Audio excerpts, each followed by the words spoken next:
Thanks for joining. This is HEMA from Youngstown Historic Fencing. I've had a lot of requests lately for longer format videos talking about some of the equipment that we use. And I thought, why not? Seems like a good enough idea.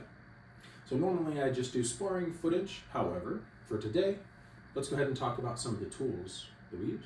Now taking a look at this wall, we've got pretty good variety here. Starting with our long swords, our broadsword, side sword, bastard sword, arming sword, saber, and daggers. So why don't we take a look at them in the order that they actually show up historically on the scene, starting with first our arming sword. So this is one of the earliest sword models for Europe, paired typically with a buckler or shield. No hand protection. Eventually this gets addressed as we start getting into the side sword and rapiers. Blade, good width, short on length. This allows you to really get in close, and it pairs this weapon very well for cuts and thrusts from behind the shield for protection. Without a shield, this sword, very difficult to use by itself, although I have seen great success in doing so, but it does come at a cost, many hand hits. It pairs very well with the dagger. Now this particular dagger actually used to be a Viking style arming sword. However, it broke on me, so I reforged it into a parrying tool. So with this weapon combination, I like to use the dagger for redirecting enemy attacks so that I can follow them up with a cutter thrust safely using this sword. So similar to the buckler, where the buckler is designed to protect your hand, so is the dagger. It's just done in a slightly different way. Historically, where we see this used is the 133 manual. This is the oldest sword fighting manual in known history. It was discovered up in a tower in, I believe, London, and just been sitting there since about the 12th, early 13th century. And that book is written from the perspective of monks and priests defending their villages from Viking hordes. So it's a very defensive book that uses the buckler and the arming sword together to incapacitate your enemy. Kill them if you want, but generally it's for incapacitating. Now as smithing got easier and materials became more available, we start to see the side sword and the rapier. Very similar to the arming sword. No hand protection, much longer, closer in length to a rapier. So this weapon, typically used with a parrying dagger, also goes well with a buckler, and I find personally my favorite. It's got the most agility, but it still has enough blade presence that it can stop a blow, and it's got enough edge that it can truly cut. Now some rapier can still cut, but once a weapon gets so long, it requires a more blocky edge in order to maintain its structure. The side sword is that perfect in between for the full-length rapier and the stubby arming sword. So personally, this is my favorite weapon. Now this sword in particular is not one that you can find or buy on the markets because it's kind of piecemeal. The blade was originally from Castile Armory for this basket hilt broadsword. So if you buy the economy version broadsword from Castile Armory, you're going to get this basket with this blade. And I believe you can get it somewhere between 32 and 38 inches. This one's 34. I find 34 to be just about perfect. So that setup, you're looking at probably about $400 or so, not including shipping, just to get the economy broadsword and blade. Now I've since upgraded mine to the full broadsword, which left me this spare blade. Well, I got Strider's sword from the Lord of the Rings hanging on the wall just collecting dust. It's a decorative sword. But the handle construction, pretty solid. So with very minimal effort, I was able to attach it. So now we've got an Aragorn themed side sword. Now unfortunately with this one, I'm having some issues with the pommel connection. I've gotten a hold of Dark Armory. They're going to be sending a new pommel for this one and a heavier pommel for this one just to balance the weight. So once that pommel arrives, it'll look pretty much the same, but it's not quite going to be a match for Strider's sword. In all truth, Currently, this sword is held together by electric tape. So it's not particularly sparring safe, still good for doing form work and some sparring, but really the only danger is to myself if the handle falls apart. So far, so good. Now, in between the use of the side sword and the rapier, long swords became quite popular. We're looking at about the 13th to 14th century. Again, I'm not quite the historian, I'm more into the actual combat side of HEMA, but it is good to know some of the history. So we start to see our long swords show up on the market. Looking at this one, this is actually my first HEMA weapon. This, just like my arming sword, are the Purple Heart Armory steel techniques, is what they're called. So this is a bit heavier than a typical tournament longsword. This one's a little bit closer to what you would actually see in a longsword. In fact, I have a sharp that's got pretty much the same dimensions. Good handle width, plenty of room for leverage, but the flexibility of this blade, not so great. So this one we have to be careful when sparring with. It can cut fine, but thrusts need to be controlled. This is probably going to be one of the lowest cost swords on the market. You can get this from woodenswords.com for about maybe $200-300, about the same price you can spend on this one. Now, this one is several years old. Since then, they have done great work with the flexibility of these to where the current version of the Steel Techniques longsword, fairly sparring safe. But I do still love this one as it was, again, my very first sword. I've had it for about 4, maybe 5 years now. The Ensifer Kron. So this was a gift when I left my club in Colorado. This was a parting gift. This sword, tremendous flex, very sparring safe, a little bit more length, so a little bit safer for the wielder. Very excellent distance on the handle. I find that with long swords, the longer the handle, the better it is. This one, when it's struck, as you just heard, sings quite loudly. So it's a very beautiful sword to fight with, and the parrying just sounds tremendous with it. This one is also extremely light with the point of balance pulled back further, which allows for very easy wielding and dealing. So as far as long swords go, one of the things I particularly love about this sword, but I also love about this one, is the lack of a big annoying shield. Can't stand them. Shields change the dynamic of interacting with an enemy blade when it stops clean, far from your hands. They served a purpose back in the 13th and 14th century because they didn't have sparring safe gloves, not like we do today. So the shield allowed blades to stop without coming all the way down and endangering the hands of the user. I like this sword because it really doesn't have a shield. It's a nice curved edge, nothing gets stuck on it, it just deflects right off. But it does show you a little closer of the representation of what this sword would look like as a full, sharp fighting sword as opposed to a training fader sword. So I'm a big fan of this one. Personally though, I would like a little bit more length in my long swords. Ideally, right about here is the length that I would look for.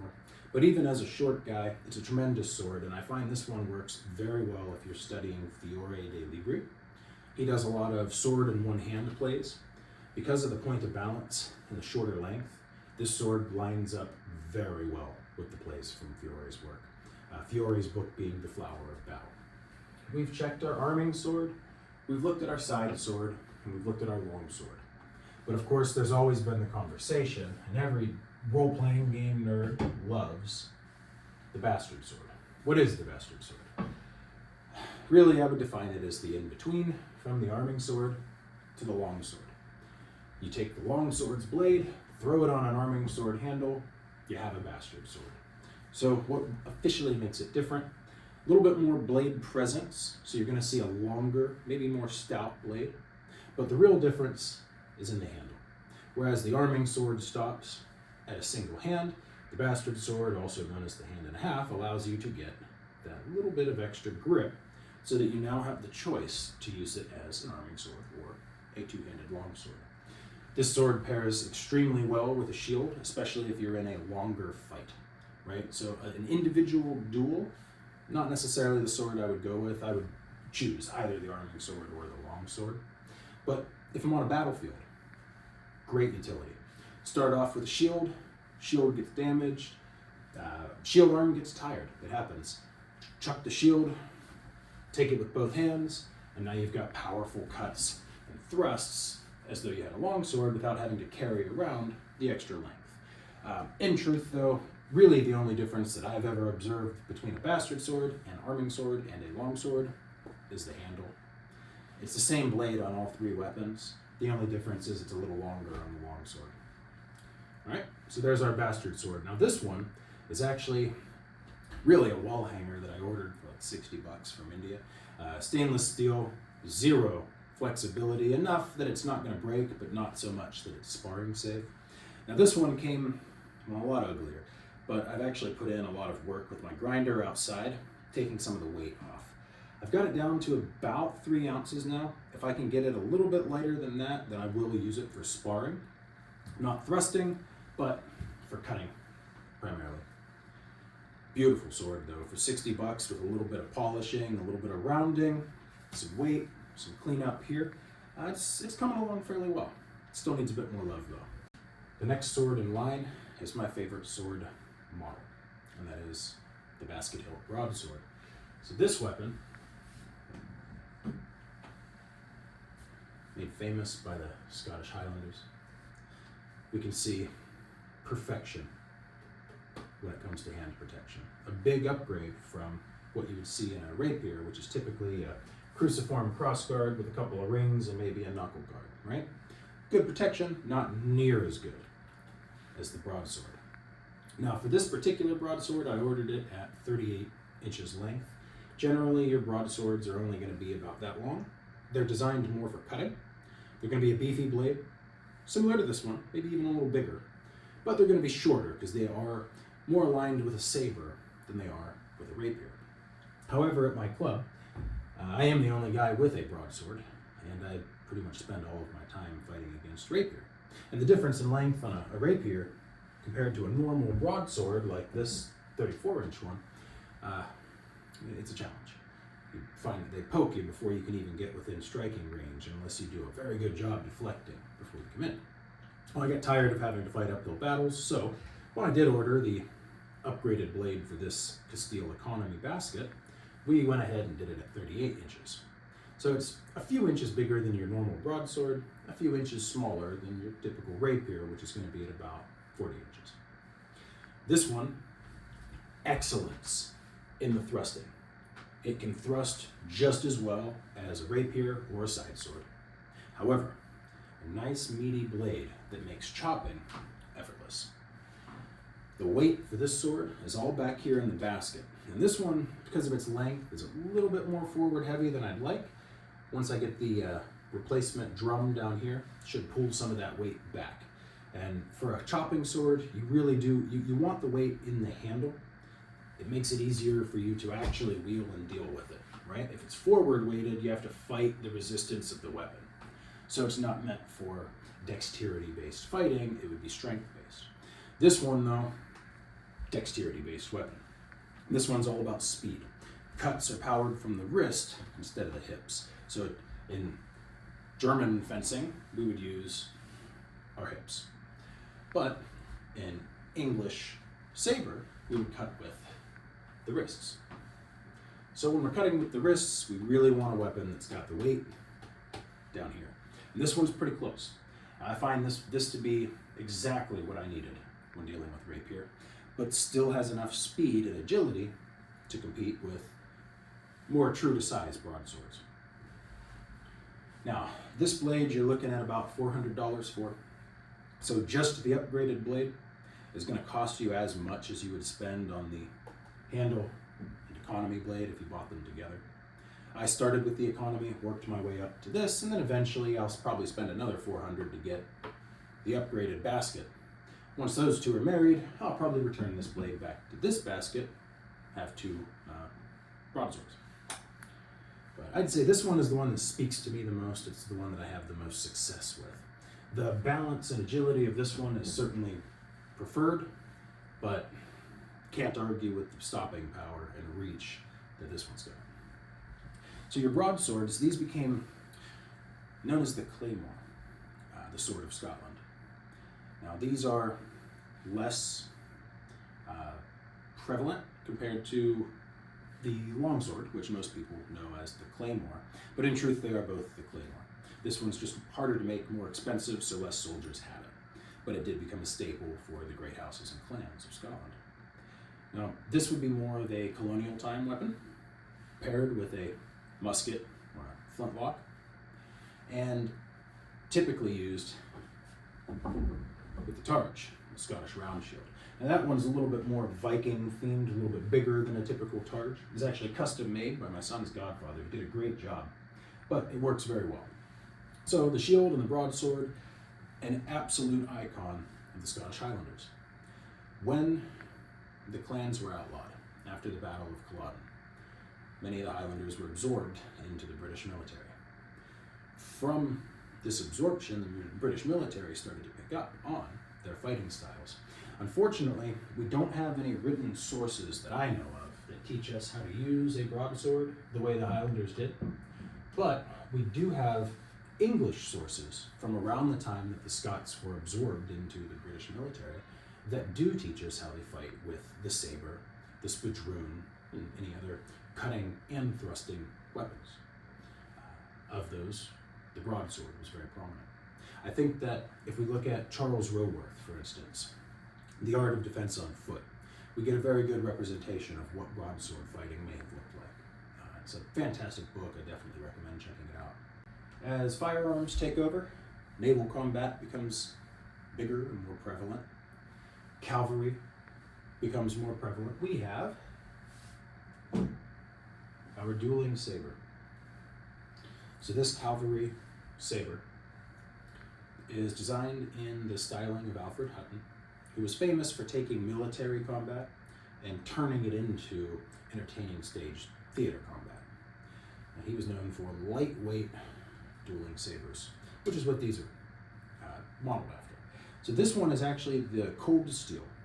Cold Steel you can get from Cold Steel themselves, or you can buy it on Amazon. It's like $100 or less. I think I got this one for $90. They're not overly durable. You're probably looking at maybe 2 years lifespan for the blade. If you buy it from Cold Steel, you get a lifetime warranty. They'll keep sending you new blades. If you buy it from Amazon, you're shit out of luck. But for their price, really not too many tears shed if one of these breaks. Having said that, this is one of the most fun weapons I have had the pleasure of fighting with. From its speed to its lightweight maneuverability, this one is probably the greatest joy to spar with. It's also nice because you can put a couple of these in the hands of even beginners, and they can feel their way about and do a fairly good job with minimal training or drilling needed. And then of course with time you get better and better. So these ones are fantastic because they offer a lot of hand protection, not as much as the basket hilt, but excellent if you're in a naval setting, right? Or if you're just in a noble duel, right? Now this one's taken some serious abuse because I actually pit this one up against Messer, broadsword, rapier, and basically anything else that I can get near. So far, so good. We haven't had any destruction on the blade. However, I can't say the same about its sister. Here. So this one lasted about 2 years before eventually a rapier chopped it right in half. So we've repurposed it into now a dueling dagger. And I gotta tell you, the combination of these, wonderful. The ability to block while cutting, but at the same time, the ability to cut quite well with this when needed, block with this when needed. These are a very deadly combination, especially with the hand protection. It makes them very hard to fight against. So, we've looked at our swords. Let's take a look at our shields. For shields, we have first our glorious buckler. Walmart, $30. One of the best bucklers you're gonna get. Lightweight, durable, box absolutely everything. These two, on the other hand, you're not gonna easily find on the market. This one is actually an antique Eastern Indian doll, which is designed for punching. This is paired with your cutlass, with your falchion, with your scimitar, your Middle Eastern weapons that you might expect to see. This pairs very well with it, and the idea is boxing. Punch with the shield, cut with the sword, and just keep that back and forth, right? So this one was a gift. It's an antique. It's a little bit on the fragile side, so I'm hesitant to actually use it in sparring. I would hate to damage it, but a beautiful shield nonetheless.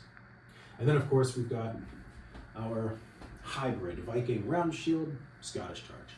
So my son's godfather built this one. Now that shield is probably twice as heavy as any shield ever should be, so it empties your gas tank pretty quick. Excellent for strength training, but if I was going to regularly fight with a shield, I would probably go with something much lighter weight or just stick with the buckler. Really, if you know how to use the buckler, you don't need a large shield, and you can save yourself all of that carrying weight, all of that fatigue while you're trying to fight with it. But that's our armory. I hope you guys enjoyed, hope you learned a little bit. Just to recap, we've got our long swords. You're looking at about $500 for this one from woodenswords.com, probably $200 to $300 for this one and this one. Broadsword, Castile Armory, you're looking at about $400 to $500 for the economy blade, or about $800 plus if you want to get the full broadsword with the bigger blade, the bigger Highlander hilt. Side sword came from Castile. This is the economy broadsword blade. $60 Indian trash that should hang on a wall, but I love it. It's just such an excellent sword. I might even actually sharpen that one. And then we've got our arming sword again, about $200 to $300 from woodenswords.com. And then we have our cold steel saber, about $90 or so from Amazon or from Walmart. This dagger began as similar to this, a very cheap, primarily decorative, but full tanged wall-hanging sword. It eventually broke from too much abuse. Now it's turned into, frankly, the best dagger I've ever used. Really, it's my favorite. But I've got one more sword that we can take a look at. All right, so the last sword in the collection that I wanted to take a moment to show you guys, not a fencing sword. This one's the real deal. So this comes from Bosworth. This is the windlass model of longsword. I believe I got this from medievalcollectibles.com for about five or so at the time, so about 500. The weight and balance of this sword lines up almost identically with our Steel Techniques longsword. It's a little front heavy, makes it for a very good chopper. And as you can see, very deep transition from wide blade to sharp tip. This thing stabs without even thinking about it. It's built to bust through chainmail, stab through plate mail armor, but at the same time, take the limbs right off of a knight, one swing. We've had it sharpened more than a few times, but I gotta tell you, for a sharp sword, this one's my absolute favorite. Good flex too. This one I've put up against some of the very expensive swords and it performs just as well as they do. Maybe a little bit different cutting techniques depending on the angle of the edge, how steep is it. This one's fairly good, not going to be as good at chopping or slicing as maybe a wider blade with a very deep edge profile, but for a primarily thrusting blade, this works to perfection, and it does a great job cutting.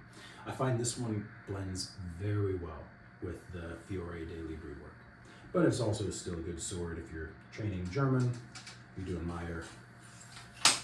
Zwerchhaus with this thing, I mean. But there's my sword collection. I hope you guys enjoyed, and I hope you enjoyed the video today. Please leave me a comment. Let me know if there's anything else that you'd like to talk about or take a look at, and then perhaps here in a future video, we'll break down our safety gear that we wear when we're fencing as well. But until next time, I wish you the best. Skål.